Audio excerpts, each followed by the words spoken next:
आज सीधा सवाल संडे स्पेशल में बात महाराष्ट्र की, महाराष्ट्र के महाभारत की, चुनावी रण की। और ये रण दरअसल बहुत भीषण है और कुछ चीजें ऐसी हैं जो अमूमन किसी राज्य के चुनाव में, विधानसभा चुनाव में कम ही होती दिखती हैं।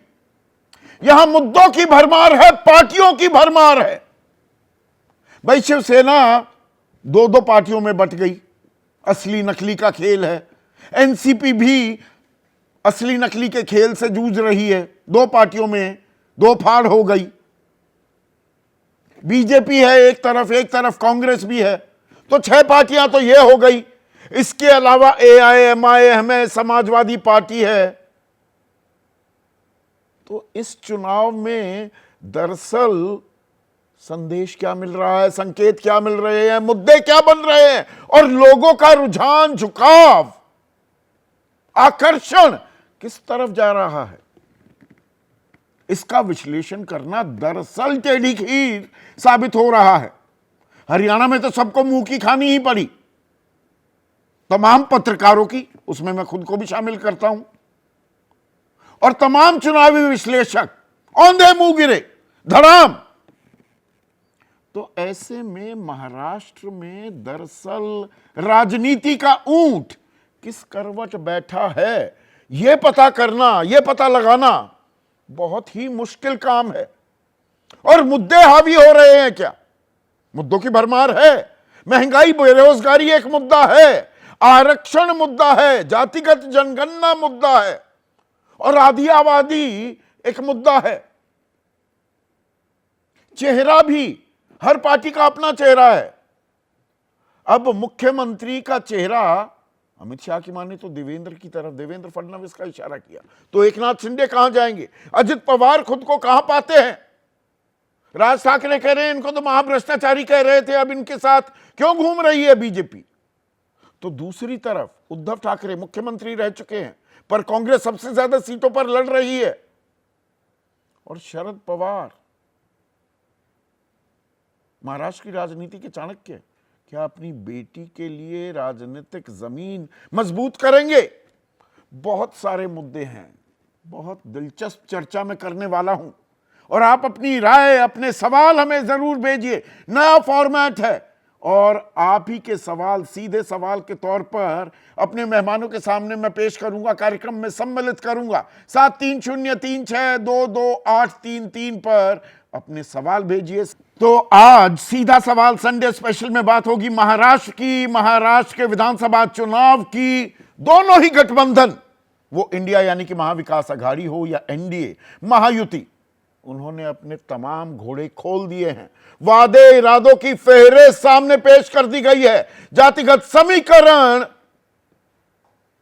उनकी लामबंदी की भी पुरजोर कोशिशें की जा रही हैं, और आरोप प्रत्यारोप तो लगातार हावी हैं ही। चुनावी रैलियां हो रही हैं, रोड शो हो रहे हैं। और ये क्यों? महाराष्ट्र सीटों के लिहाज से, चाहे विधानसभा की हो चाहे लोकसभा की हो, देश का दूसरे नंबर का राज्य है। और 2024 के लोकसभा चुनाव के बाद जहां पर बीजेपी अपने दम पर बहुमत नहीं ले पाई, वो क्या राजनीति में कुछ बदलाव हो रहा है, दशा और दिशा बदल रही है? उस सवाल का क्या फिलहाल के लिए मुकम्मल जवाब महाराष्ट्र देगा? और मुकम्मल शब्द मैं क्यों इस्तेमाल कर रहा हूं? क्योंकि हरियाणा ने सरप्राइज किया। जहां लग रहा था कि बहुत ही आसानी से जीत हासिल हो जाएगी कांग्रेस को, वहां हार के मुंह से जीत हासिल करने में कामयाब रही बीजेपी। तो अब यह असमंजस का दौर चल रहा है, और यह असमंजस के बादल क्या महाराष्ट्र के नतीजे साफ कर देंगे? और इसीलिए दोनों ही तरफ से अपने वादे इरादों की जो फेहरिस्त है वो पेश की गई। एमवीए का महाराष्ट्र नामा, 5 गारंटी पहले दी थी, अब गारंटी पर भरोसा कौन करता है, यह देखने वाली बात होगी। और बीजेपी का संकल्प पत्र, 25 संकल्प लिए हैं। अब कोई ज्यादा फर्क नहीं है दोनों गठबंधनों में, जो वादे, उनको आप रेवड़ी कहिए, ग्रेट इंडियन सेल कहिए, ले जा मुफ्त में ले जा, वोट दे दे, वो खेल तो हो ही रहा है। लेकिन इसमें सबसे बड़ा पुट क्या महिलाओं का होने वाला है? जो लाडकी बहन योजना है, ये 17 अगस्त 2024, अभी जुम्मा 3 महीने पहले शुरू की थी महायुति ने। इसे गेम चेंजर बताया जा रहा है। प्रधानमंत्री मोदी भी इसका जिक्र करते हुए थक नहीं रहे हैं कि महायुति की ये माझी लाडकी बहन योजना, पूरे देश में इसकी चर्चा है और कांग्रेस तो इसे बंद कर देगी। अब शरद पवार भी कह रहे हैं कि हां, इसका फायदा तो होगा एनडीए गठबंधन को, लेकिन सरकार हम बनाएंगे। और इसमें 1500 रुपए जो दिए जा रहे हैं, एनडीए वाले कह रहे हैं हम 2100 देंगे और आगे बढ़ाएंगे, तो इंडिया वाले कह रहे हैं हम तो 3000 रुपए देंगे। अब आप यहां पर पैरेलल भी ड्रॉ करके देखिए। मध्य प्रदेश पिछले साल वही लाडली बहन योजना, मामा की भूमिका में शिवराज सिंह चौहान दिखे, तमाम जानकार कह रहे थे वहां पर कांग्रेस की सरकार बनने वाली है, लेकिन लाडली बहन योजना ने वो तुरुप का इक्का साबित हुई और बीजेपी की सरकार बन गई। क्या ऐसा महाराष्ट्र में भी होगा?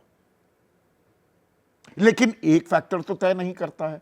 महाराष्ट्र में एक और खास बात हो रही है और यह धारा 2024 के लोकसभा चुनाव में भी चलती दिखी, वो है जातिगत जनगणना, वो है आरक्षण का मुद्दा, वो है संविधान का मुद्दा।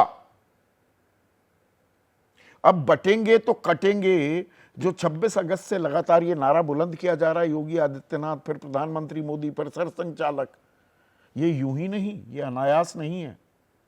ये हिंदुओं को लामबंद करना, सनातनियों को लामबंद करने की सीधी सीधी कोशिश है क्या?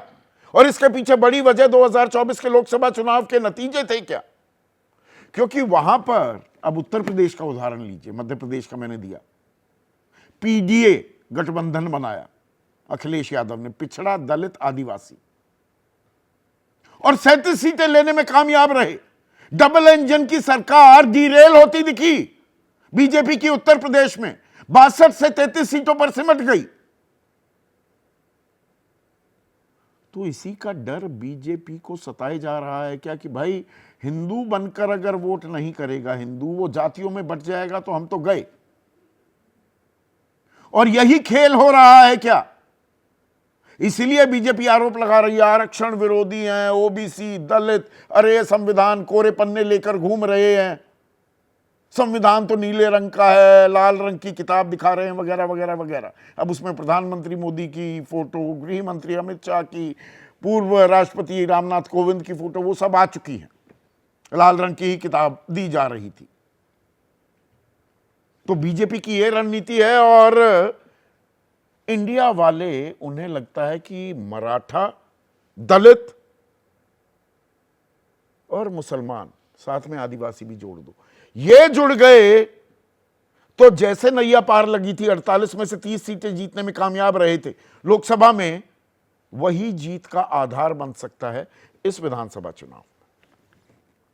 अब इस सब के बीच एक असली नकली की अलग लड़ाई है। कौन असली कौन नकली? शिवसेना उद्धव ठाकरे गुट की शिवसेना एकनाथ शिंदे, एनसीपी शरद पवार या एनसीपी अजित पवार। और इसमें गद्दारी का भी और 50 खोखा सरकार, भ्रष्टाचार का मुद्दा भी क्या बड़ा मुद्दा बनेगा? और इसमें दिलचस्प बात हुई है, राज ठाकरे जो बीजेपी के साथ, महायुति के साथ दिखाई दे रहे थे, अब वो सवाल पूछते फिर रहे हैं कि भाई जिस शख्स पर 70,000 करोड़ के भ्रष्टाचार का आरोप लगाया, अजित पवार, उसे क्यों ढो रही है बीजेपी? और यह कैसे भ्रष्टाचार की बात है? अब इसमें रायता फैलता है क्या? असमंजस फैलता है क्या? और अजित पवार वो नवाब मलिक के लिए चुनावी प्रचार कर रहे हैं, बीजेपी कह रही है नहीं, इनके तो दाऊद इब्राहिम से रिश्ते हैं। अजित पवार को ये कटेंगे तो बटेंगे, बटेंगे तो कटेंगे, वोट कटेंगे कि मेरे वोट ना कट जाएं इस नारे के चलते, मुसलमान शिफ्ट हो जाए, बीजेपी का तो अपना वोट बैंक इंटैक्ट रहेगा, मैं कहीं का ना रहूं, वो बात नहीं मान रहे। और इसमें चेहरों की लड़ाई भी आ जाती है।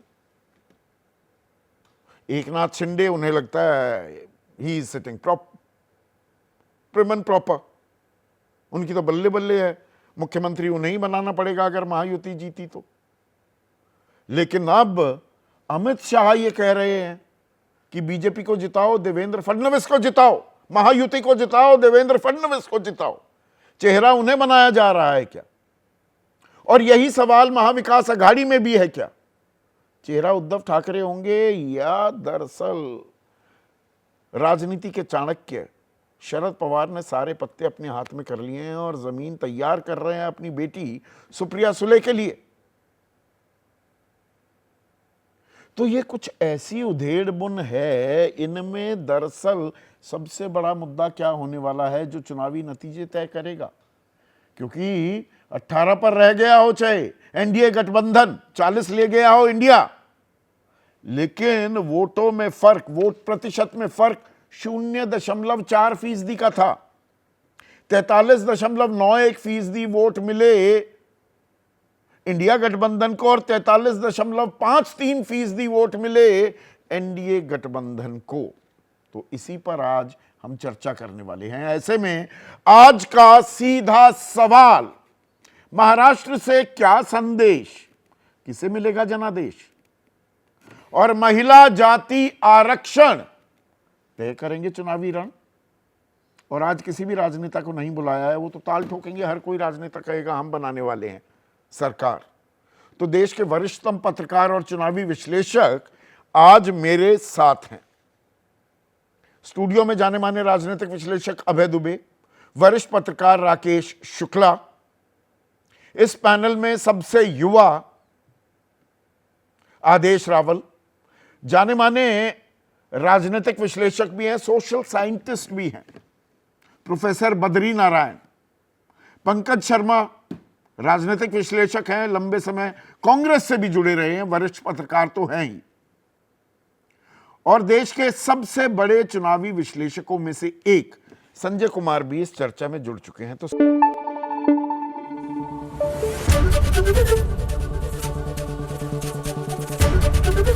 एबीपी न्यूज आपको रखे आगे।